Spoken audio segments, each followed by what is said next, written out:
우리 먼저 그 제목을 한번 생각을 해봤으면 좋겠습니다. 하나님을 경험하는 삶. 하나님을 경험하는 삶. 그러니까 모세의 삶을 이렇게 생각을 해보면 모세는 하나님이 계신다고 믿었고, 그리고 자신은 하나님의 백성이라고 하는 그러한 어느 정도의 정체성도 가지고 있었지만, 바로 이 출애굽기 3장에 처음으로 하나님이 자신을 부르는 소리를 들었고, 그리고 그곳에서 떨기나무에서 주님과 대화하는 경험을 했습니다. 그러니까 여기서 하나님을 경험하는 삶이란 하나님에 대해서 안다, 하나님에 대해서 성경도 잘 안다, 이거와는 약간 개념이 좀 다릅니다. 무슨 말인지 아시겠죠, 그죠? 하나님에 대해서 나는 설명할 수 있어, 복음에 대해서 설명할 수 있어, 나는 믿어, 이거와는 조금 달라요. 이건 뭐냐면 내 삶 속에서 내가 진짜 만난 하나님과의 경험이에요. 경험. 그래서 우리의 삶 속에 인카운터링, 하나님을 만나면 오늘 모세에게도 보여줬던 그 반응 중에 하나가 뭔지 아십니까? 두려움이었어요. 두려움. 내 머릿속에서만, 성경의 책 속에서만 들었던 하나님이 진짜로 계시네. 나의 삶 속에 가까이 계시네. 라고 하는 이 경험은 이 모세에게는 두려움으로 다가왔습니다. 자, 그러면 하나님을 경험하는 삶은 축복일까요? 저주일까요? 하나님을 경험하는 삶은 축복입니다. 하나님, 사랑의 하나님, 모든 만물을 창조하신 그 하나님이 나의 삶 속에 등장하시고 나와 함께 삶을 이루어 가시는 이 경험은 인간이 경험할 수 있는 최고의 축복입니다. 자, 그래서 나도, 여러분도 하나님을 경험하는 삶을 살고 싶거든요. 이 히브리 단어 하나하나가 굉장히 중요한 의미를 가지고 있는 게 굉장히 많습니다. 제가 히브리어를 다시 공부한 계기가 있어요. 그게 언제냐면 제 핸드폰 어플에 이제 히브리어 성경, 구약 성경을 제가 이제 읽고 있었어요. 히브리 말로. 근데 사실 내가 히브리 말을 읽은 게 아니고 히브리 말 밑에 한글로 쭉 써진 거 있잖아요. 이것을 읽었어요. 그런데 그것을 보고 있던 제 아이가 셋 중에 한 명이겠죠. 와, 아빠 히브리 말도 읽을 수 있어? 그러니까 그때 제가 굉장히 창피했어요. 신학교 때는 분명히 제가 히브리 말을 공부를 했는데 지금은 다 잊어버렸어요. 이게 한 5년 전이었어요. 안 되겠다. 최소한 히브리 말을 읽을 수는 있어야 되겠다라고 생각하고 제가 온라인으로 히브리 대학 그 강좌를 듣고 그로부터 한 5년 동안 히브리어를 공부를 다시 했어요. 근데 그 히브리어를 공부하면서 굉장히 중요한 단어 하나가 뭐냐면 바로 야다라고 하는 단어예요. 야다. 이것은 뭔가를 알다라고 하는 의미죠. 영어로는 knowing, 알아요. 그런데 이 히브리 말의 야다라고 하는 그 단어는 그 안에 뭐가 함께 들어가 있냐면 내가 그냥 공부를 해서 안다라고 하는 개념이 아니고 이 야다는 내가 경험을 해서 안다라고 하는 의미를 쓸 때에 야다라고 이 단어를 썼어요. 그리고 성경에서는 놀랍게 하나님께서 여러분과 저를 창조하실 때에 그 목적이 뭐냐면 하나님과 여러분이, 하나님과 우리가 바로 이 야다의 관계로 하나님은 우리를 초대하시기 위해서 우리를 창조하셨대요. 하나님이 여러분들을 알고 계셔요. 왜냐하면 우리를 창조하셨으니까. 그런데 하나님은 여러분도 하나님을 알기를 원해요. 그냥 공부해서가 아닌 게 아니고 나의 삶을 통해 하나님을 만나기를 원해요. 하나님을 경험하기를 원해요. 내 기도하는 것이 응답되는 것을 경험하기를 원하고 하나님이 내 삶 속에 역사하시는 경험을 우리가 하기를 원해요. 그래서 하나님을 경험하는 삶은 정말 축복의 삶이에요. 하나님을 경험한 사람은 세상을 이길 힘을 갖게 됩니다. 마음속에서 엄청난 담대함을 갖기 시작합니다. 하나님을 경험한 사람은 그 사람이 나이가 어떻든 그것을 막 뛰어넘어요. 하나님을 경험한 사람은 그 사람이 학벌이 어떻든 이것을 뛰어넘어요. 하나님을 경험한 사람은 갑자기 엄청난 자신감이 그 마음속에 있으며 그 다음에 이 세상에 정말 무엇이 올바른지 아닌지를 이야기해 줄 수 있는 그 힘을 갖게 돼요. 하나님이 그렇게 하셨어. 하나님이 그렇게 하셨어.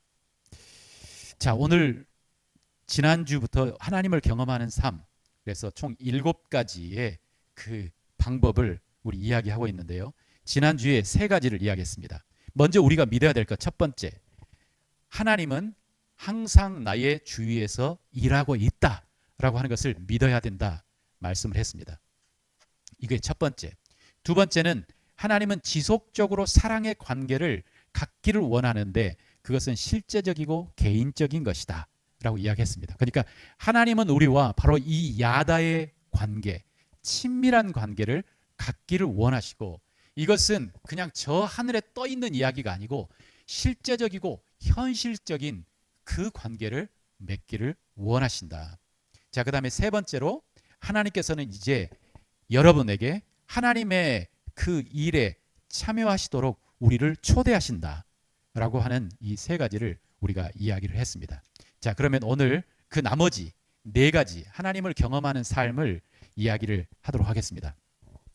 자, 하나님을 경험하는 삶, 이것을 하면서 저는 이제 모세 이야기를 가져왔거든요. 모세 이야기, 모세가 굉장히 중요한 샘플이에요. 그러면서 오늘 아침에 이제 딱 이 침대에 딱 이제 일어나기 전에 딱 생각을 했는데 갑자기 너무 중요한 질문 하나가 생겼어요. 하나님을 경험하는 삶을 하나님은 살기를 원하는데 왜 많은 크리스찬들은 하나님을 경험하지 못할까? 라고 하는 이 질문을 제가 하게 됐어요. 왜 우리는, 많은 사람들은 하나님을 경험하지 못하고 이 교회에 와도, 그 다음에 뭐 교회에 와서도 막상 하나님을 경험하며 하나님과 함께 그 살아가는 사람은 그렇게 많지 않은 것 같고, 왜 하나님을 경험하지 못할까? 라고 하는 그 질문을 한번 생각해 보게 되었습니다.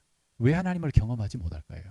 그러니까 하나님, 예수님을 영접하고 하나님의 자녀가 되었지만 왜 하나님을 경험하는 것과는 조금 다른 그런 삶을 살아갈까? 그러면서 모세가 생각났습니다. 우리가 오늘 본문의 주제가 모세이기 때문에 왜 하나님께서는 모세가 신체 건강할 때, 나이 40, 신분이 짱짱할 때, 이집트의 왕자, 이집트의 대권을 바라보고 있을 수도 있었던 이집트의 왕자, 그의 마음이 뜨거울 때, 백성을 위해서 정말 기꺼이 싸우려고 하는 이 마음도 있을 때, 그때 하나님께서 왜 모세를 사용하지 않으셨을까요? 보통 우리가 그렇게 이야기합니다. 영국 속담에 뭐라고 하냐면 뜨거울 때 때려라, 뭐 이런 말 있잖아요. 준비될 때 사용해라, 이 말이죠. 그러니까 인간의 관점에 보면 모세가 40대, 바로 그때가 어쩌면 뜨거울 때였지 않겠습니까? 사용하기 딱 좋을 때, 정말 위대한 포지션도 갖고 있고 능력도 갖고 있고 그 다음에 건강도 갖고 있고, 이럴 때 하나님은 그를 사용하셔야 되는데 하나님은 그를 사용하시지 않고 어떻게 하시냐면 그 후로 40년이라고 하는 긴 세월을 마치 그냥 허송세월로 보내는 것처럼 모세는 이집트를 쫓겨 도망갔고, 그리고 그 광야에서 양치는 어떤 여인을 만났고, 또 그리고 그의 아버지가 제사장이었지만 그래서 그 집안에 마치 대릴 사위처럼 가서 그 집안에서 40년 동안 자기의 양이 아닌 장인의 양을 치며 그렇게 변변치 않게 그렇게 살았던 거죠. 그리고 40년이 지나면서 어떻게 됐을까요? 그 안에 있었던 모든 힘 다 빠지고, 그리고 자신의 그 신분 바닥을 치고, 그리고 가지고 있는 것 다 잃어버리고, 그리고 그의 열정 다 사라져버리고 하는 그때에 하나님은 등장을 하셨을까요? 왜 그러셨을까? 이 생각을 한번 해보게 되었어요. 그래서 이것에 대한 질문을 대답을 해야 되겠구나. 그래서 저의 계속 누워있다가 왜 하나님은 그렇게 하셨을까? 라고 하는데, 우리 그 어릴 때 이제 지금은 운동회를 모르겠어요. 우리 학교를 제가 아이들을 안 보내다 보니 어릴 때 운동회 하면 빠지지 않는 우리 종목이 하나 있었습니다. 그게 뭐냐면 둘이 함께 묶어서 함께 있어서 발을 묶고 그죠? 가는 거예요. 이것을 2인 삼각이라고 하죠. 그렇죠? 두 사람이 함께 있어서 발을 묶고 그러니까 다리가 세게 돼서 2인 삼각인데 2인 삼각 그러니까 우리가 working with Jesus 하나님과 동행하는 삶의 가장 중요한 것 중에 하나는 뭐냐면 함께 가는 거예요. 함께. 그리고 함께 가는 그 중에 나의 리더는 누구냐면 확실하게 하나님이셔요. 그런데 만약에 내가 함께 걸어가려고 하는데 이 상대방이 자기 생각이 너무나 강하고 자기 주장이 너무 강해요. 그럼 어떻게 될까요? 둘이 가다가 싸우고 넘어지고 뭐 그런 거 있잖아요. 오른발 왼발 오른발 왼발 하자고 했는데 얘는 왼발 오른발 왼발 오른발 해버리면 둘이 가다가 넘어지잖아요. 그러면서 일어나서 서로 싸우고 그렇잖아요. 그래서 이지 않을까? 제게 생각이 그냥 들었어요. 그래서 이지 않을까? 하나님은 기다리고 계셨구나. 뭘 기다리고 계셨냐면 모세가 자기의 생각과 자기의 힘을 다 내려놓고 기꺼이 하나님께 순종할 수 있는 그때를 기다리고 계시지 않았을까? 자기의 비전과 자기의 꿈과 자기의 야망을 다 내려놓고 근데 그 꿈과 야망이 나쁜 건 아니에요. 그렇지만 일단 그걸 내려놓고 같이 걸어갈 수 있는 같이 동행할 수 있는 그때를 기다리시지 않으셨을까? 자연의 이치에도 그런 게 있지 않습니까? 말이 그 야생 말이 막 그 넓은 광야를 막 달려다니는데 그 야생 말은 인간이 탈 수가 없습니다. 그렇죠? 왜 그런가요? 이게 너무 자기가 강하기 때문에 탈 수가 없어요. 그래서 뭐라고 하냐면 어떻게 해야 되냐면 말에 진짜 탁월한 조련사가 그를 잡고 보통 우리가 뭐라고 하냐면 그를 꺾는다고 하죠. 한번 그의 야망과 그의 고집과 이것을 한번 꺾어야만 비로소 이제 주인과 함께 말을 타고 동행할 수 있는 거예요. 그리고 서로 서로를 신뢰하는 법을 배우게 되는 거죠. 이처럼 하나님께서 모세를 당장 그 혈기 왕성할 때 젊을 때 사용하지 못했던 것은 모세 안에 내려놓을 게 이렇게 많았던 게 아닐까. 이렇게 해야 돼요. 하나님 이렇게 꼭 해야 돼요. 이렇게 하고 싶어요. 이런 것들이 너무 많았기 때문에 하나님께서 함께 2인 삼각으로 걸어가지를 못하셨던 것이 아닐까라고 생각을 해보았습니다. 자, 일단 그렇게 해서 하나님께서 그의 힘을 다 빼놓고 난 이후에 하나님께서는 비로소 그에게 등장하시고 그를 부르십니다. 여기서 하나, 사람들의 힘이 순종하는 그것은 나이가 많이 들어서 힘 빠지면 순종되는 건 아니고요. 이것은 사람마다 다 다른 것 같아요. 사람마다. 요셉과 같은 케이스는 아주 어릴 때 이미 그 안에 순종함이 있었어요. 그러니까 다 사람마다 조금씩 다 달라요. 사람의 때가 있는 것 같아요. 자, 우리 그 다음에 네 번째 하나님을 경험하는 삶의 네 번째 스텝은 뭐냐면 바로 이겁니다. 같이 읽어보도록 하겠습니다. 시작. 하나님은 성령에 의해서 성경과 환경과 교회를 통해서 말하신다. 하나님이 누구인지 어떤 목적과 뜻을 갖고 계신지 보이신다. 그러니까 하나님께서 이제 우리가 힘 빠진 어떤 상태에 하나님께서 여러분들을 부르시고 초대하신 이후에 하나님께서는 그냥 나를 따라와라 이렇게 하시지 않아요. 오늘 본문에도 하나님께서 뭐라고 이야기하시냐면 하나님께서 자신을 드러내시며 6절에 또 이르시되 나는 네 조상의 하나님이니 아브라함의 하나님, 이삭의 하나님, 야곱의 하나님이라. 모세가 하나님 배웁기를 두려워하여 얼굴을 가리매. 그러니까 이 전능자를 바라볼 때는 사람들이 두려워해요. 우리의 최고의 권력자인 우리와 똑같은 몸을 가지고 있는 사람을 봐도 우리가 두려운데 천하 만물을 창조하신 하나님 앞에 섰을 때 사람 마음에 이 두려움이 오는 것은 당연한 것 같아요. 자, 이 두려움을 가지고 있을 때 7절에 여호와께서 이르시되 내가 애굽에 있는 내 백성의 고통을 분명히 보고 그들의 감독자로 말미암아 부르짖음을 듣고 근심을 알고 내가 내려가서 그들을 애굽의 손에서 건져내고 그들을 그 땅에서 인도하여 아름답고 광대한 땅, 젖과 꿀이 흐르는 땅, 곧 가나안 족속, 헷 족속, 아모리 족속, 브리스 족속, 히위 족속, 여부스 족속의 지방에 데려가려 하노라라고 이야기를 합니다. 그러니까 하나님께서 이제 초대하실 때는 그 사람에게 하나님이 어디로 어떤 뜻을 가지고 계신지를 하나님께서 보여주셔요.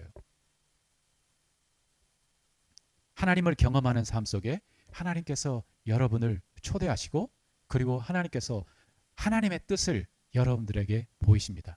이것을 통해서 우리가 볼 수 있는 것은 뭐냐면 이 하나님은 우리가 아는 그냥 딕테이터, 우리 그냥 알아서 해, 이것만 해, 이게 아니에요. 우리에게 하나님의 마음을 같이 보여주시고 그 마음으로 함께 걸어가기를 원하셔요. 자, 그 다음 5번, 다섯 번째, 하나님을 경험하는 삶. 같이 한번 읽어보겠습니다. 시작. 하나님의 일에 동참하라는 초청은 항상 믿음의 위기를 가져오고 나로 하여금 믿음과 행동을 요구한다. 이게 굉장히 중요한 포인트인 것 같아요. 하나님이 초대하시면, 하나님께서 나를 초대하시면 내게 뭐가 필요하냐면 이제 나의 삶에 믿음의 위기가 와요. 그리고 그 믿음과 함께 어떤 행동을 요구를 하세요. 믿음의 위기가 온다고 하는 말이 무슨 말일까요? 그냥 내가 그 지금까지 살아왔던 그 삶의 방식과 그리고 내가 지금까지 살아왔던 삶의 생각이 이제 흔들리기 시작하는 거예요. 그곳에 있어서는 안 돼요. 그러니까 하나님께서 가자 라고 이야기했을 때 내가 너와 함께 이스라엘 백성을 이집트에서 구원해 내겠다 라고 이야기했을 때 모세가 뭐라고 이야기했냐면 아니에요. 저는 여기에 너무너무 잘 적응했고 이곳에 그대로 있고 싶어요. 여기서 그냥 하나님에 대해서 그냥 묵상하면서 생각하는 게 저는 제게 주신 부름인 것 같아요. 저는 여기가 좋아요. 라고 이야기하지 않았을까요? 여기서 그렇게는 않았지만 모세는 계속 반발을 했어요. 아니에요. 저 아니에요. 다른 사람 보내세요. 다른 사람 보내세요. 저 말도 못해요. 아니, 왜 모세가 말을 못했지? 40년 동안 이 사람 말 별로 안 한 것 같아요. 정말 이 이집트의 모든 그 학문과 이것을 잘 배운 왕자였던 사람이 40년 동안 있으면서 그 우울감에 말을 잘 안 한 것 같아요. 그냥 이건 제 추측이에요. 그리고 히브리 말을 잘 안 배웠던 것 같아요. 그래서 이 모세는 그렇잖아요. 저 말도 잘 못해요. 그런데 하나님께서 우리를 초대하시면 우리에게 어떤 일이 일어나냐면 항상 믿음의 충격과 믿음의 위기가 옵니다. 내가 한 번도 안 해봤던 굉장히 두려움의 첫 발을 디뎌야 되는 이 위기가 와요. 그렇지 않습니까? 그런데 잘 생각을 해보세요. 사람이 성장하는 것은요, 다 뭔가에 작지만 두려움을 하나씩 뛰어넘을 때에 우리는 성장하게 돼요. 그렇지 않습니까? 제가 어렸을 때 아직도 기억나요. 엄마가, 제 어머님이 저희 가서 은행에 가서 전기세 내고 와 그랬는데 이게 너무 무서웠어요. 그때 사람들이 있는 그 은행에 가서 모두 다 양복 입는 그 사람들 앞에 가서 내가 가지고 상상이 안 됐어요. 그런데 지금은 이건 아무것도 아니에요. 뭔가 첫 발을 딛는 것은, 내가 해보지 않은 일에 첫 발을 딛는 것은 늘 두려움이 함께 와요. 믿음의 위기가 와요. 그런데 내가 있는 이 위기를 뛰어넘는 이 첫 발을 떼어놓지 않으면 아무 일이 일어나지 않아요. 그래서 여기서 뭐냐면 하나님이 우리를 초대하셔요. 그러나 하나님이 우리를 그렇게 만들 수는 없어요. 모세가 끝까지 저는 못 갑니다. 못 갑니다. 못 갑니다. 그러면 하나님은 모세를 사용하지 않으셨을 수도 있어요. 그런데 여기에서 모세가 동의를 하는 거죠. 한번 해볼게요. 그리고 첫 발을 디뎠기 때문에 이 출애굽이라고 하는 대사건이 일어날 수 있었던 거예요. 그리고 이 첫 발을 딛는 그 모세의 마음은 엄청 무서웠을 거예요. 엄청 두려웠을 거예요. 그리고 머릿속에 수많은 질문이 있었을 거예요. 그렇지 않습니까? 어떻게? 그 사람들을 꺼내오지? 어떻게 그 바로, 내가 바로를 잘 아는데 같이 살았을 수도 있는 걔를 다시 만나지? 그리고 내 모양이 이런 모양인데 무슨 내가 가면 과연 나를 받아줄 수 있을까? 그리고 그 이스라엘 사람들을 내가 어떻게 설득하지?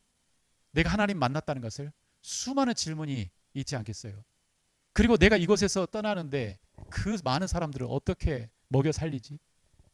여기까지는 아니더라도 너무너무 이것은 어렵고 힘든 일이라고 생각을 하지만 모세는 여기서 인생의 모험을 한 거죠. 하나님이 부르시고 하나님께서 가라 했기 때문에 가보는 거예요. 하나님과 동행하는, 하나님을 경험하는 삶 속에 꼭 여러분 기억하십시오. 이 단계가 있습니다. 내가 하나님을 알고 하나님이 나를 부르시고 그 다음에 하나님이 나를 뭔가를 설명하시는데 그 다음은 이제 잘 들었지? 자, 그러면 너의 첫 발을 디뎌야 돼. 믿음의 행동을 요구하시는 거예요. 이건 인생의 원칙이기도 해요. 너 이 사람과 너 다 알았지? 이제 이 사람도 불쌍한 사람이야.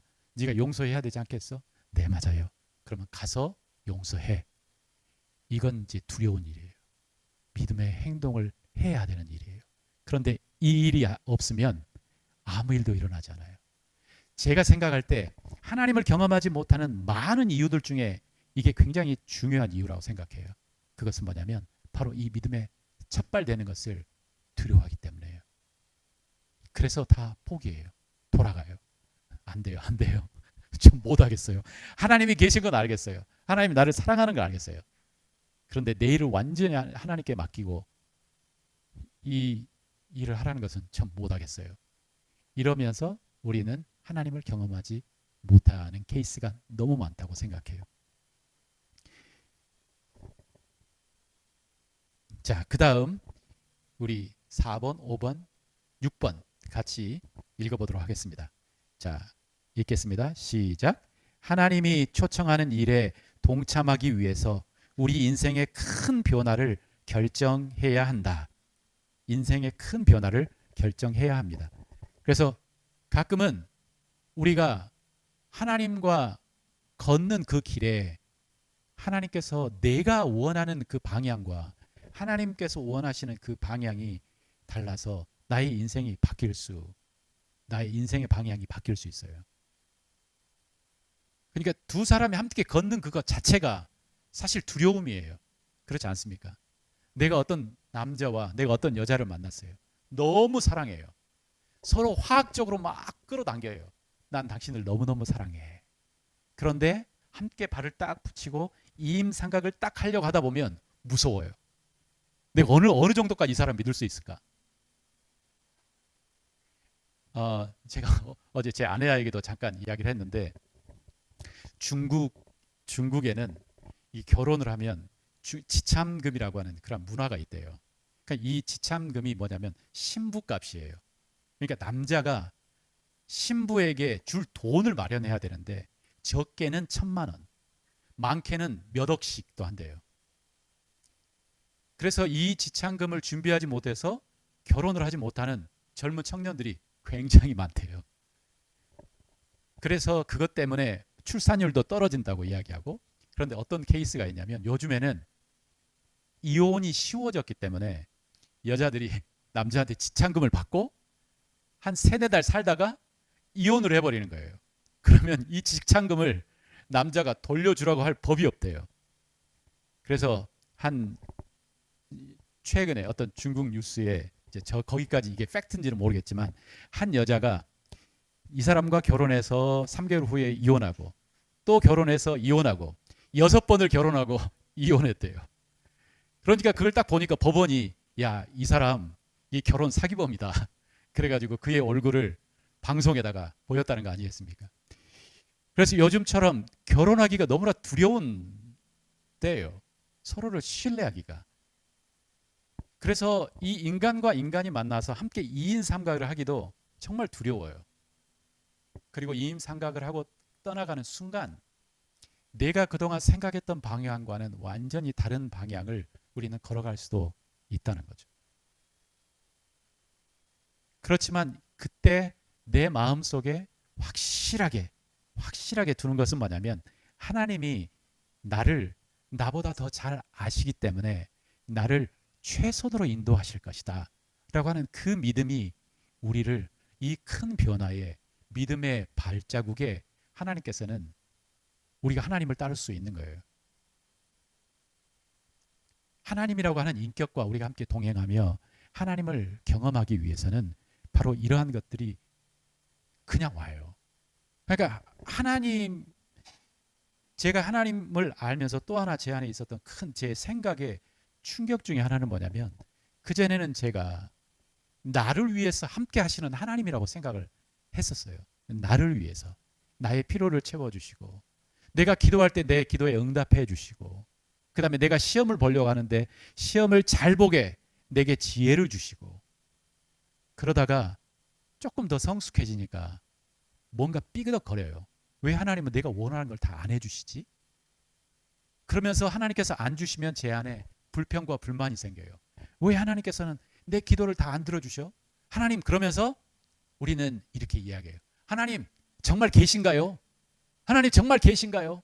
이렇게 우리는이라고 하면 일반화 시켜버렸으니까 우리는 아니고 저는 그렇게 했었어요.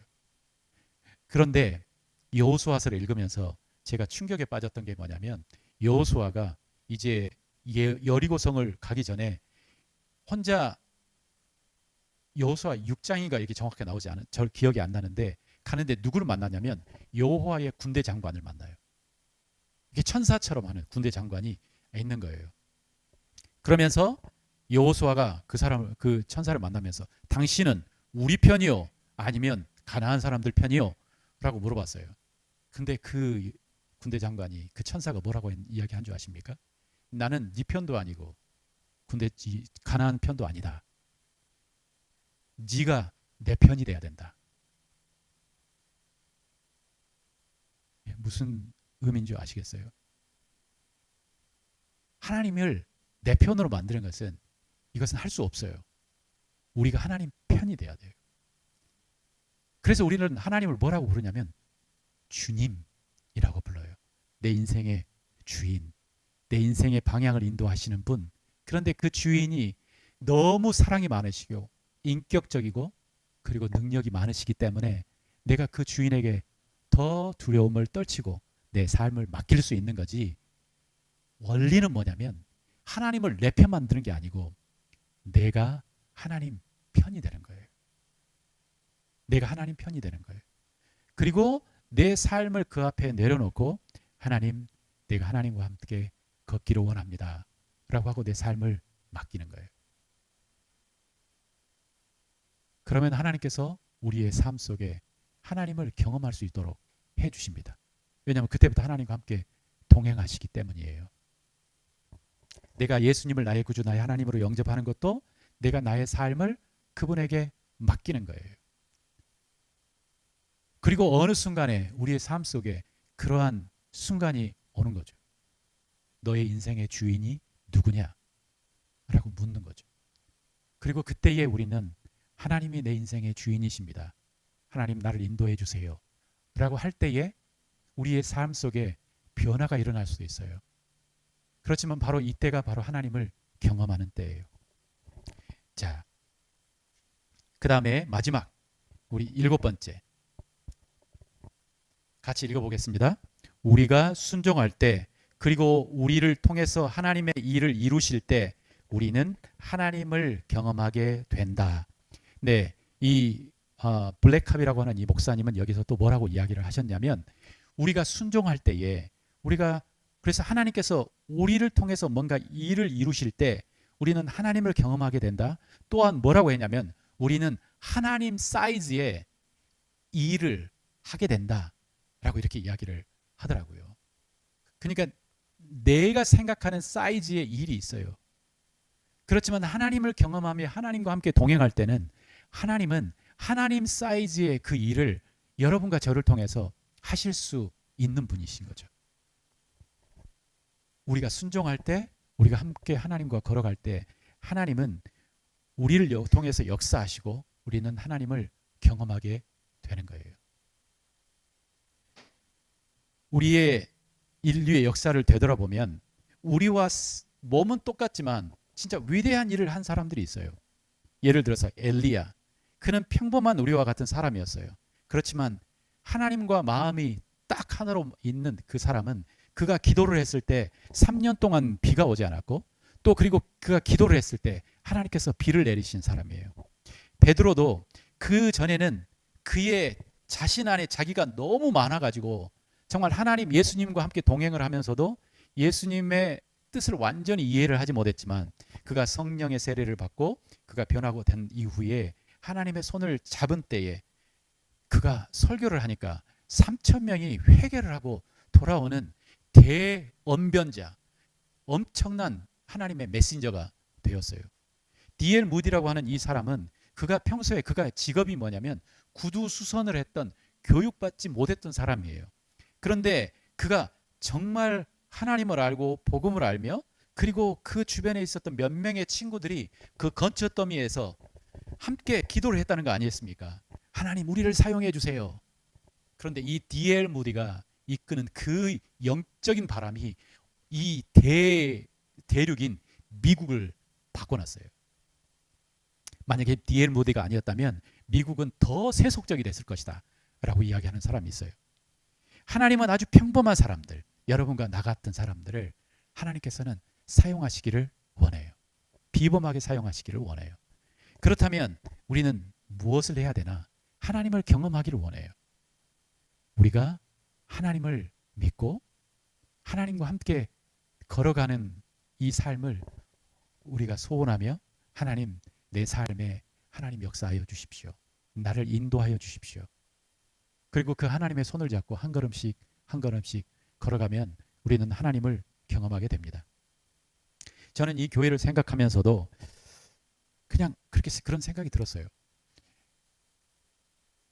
이 교회라고 하는 이것은 그냥 작은 배라고 저는 생각을 합니다. 이 배의 캡틴은 바로 예수님이세요. 그리고 예수님께서 이 청주 예수 목자교회라고 하는 교회를 시작하셨어요. 그리고 이 교회는 매우 성경적인 원리를 가지고 있어요. 우리는 전도하고 양육하고 그리고 훈련시키고 주님의 사람을 키워낸다. 우리는 그 각 사람에게 하나님께서 부으시는 은사대로 이 교회를 세워나간다. 그러면 이 교회를 시작할 때 제가 모르겠어요. 어느 때, 제 때가 아닐 수도 있지만 그런 하나님은 위대한 일을 이 공동체를 통해서 하실 거예요. 그리고 그 사이즈는 우리가 아는 사이즈가 아니고 하나님의 사이즈의 일을 하실 거예요. 여러분들을 통해서, 우리를 통해서. 그래서 우리에게 더 필요한 것은 뭐냐면 하나님이 계시다. 이것에 대한 확실한 믿음. 하나님이 주인이시고 하나님께서 우리를 인도하신다. 이 배의 캡틴이 예수님이시다. 그러면 그 예수님은 우리에게 무엇을 하시기를 원하시나? 예수님은 무슨 일에 우리를 초대를 하시나? 우리가 그것을 기도하면서 잘 찾아보고 예수님께서 인도하시는 그 길에 우리가 조인을 하면 되는 겁니다. 우리가 같이 동참하면 되는 겁니다. 그러면 하나님께서는 바로 지금 우리 세대에 정말 중요한 일을 하나님께서는 하실 거예요. 여러분과 저를 통해서, 이 공동체를 통해서. 하나님은 여러분들을 개인적으로 알기를 원하고 친밀한 관계를 갖기를 원하십니다. 그분은 인격이십니다. 하나님을 우리가 같이 경험하는 삶을 같이 살았으면 좋겠습니다. 우리 같이 한번 기도하겠습니다.